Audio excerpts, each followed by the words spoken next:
परवेज़ इलाही साहब का कोई जिक्र क्यों नहीं होता फवाद साहब इस सारी इक्वेशन में?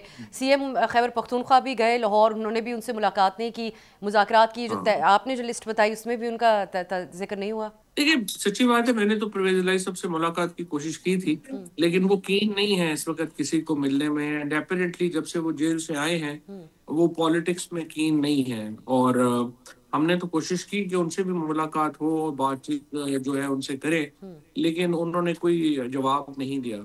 तो इसलिए फिर हमने सोचा कि शायद वो जेल से जब आए हैं तो उन्होंने मुनासिब नहीं समझा अभी कि वो पॉलिटिक्स में एक्टिव हों।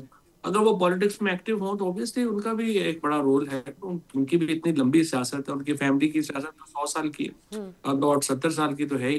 तो उनका बड़ा इंपॉर्टेंट रोल है, बड़े उनके अच्छे ताल्लुकात हैं, वो उनको एक्टिव होना भी चाहिए। बट हो सकता है उनकी सेहत भी अच्छी ना हो। सब्सक्राइब करें और बेल दबाएं ताकि कोई खबर रह न जाए।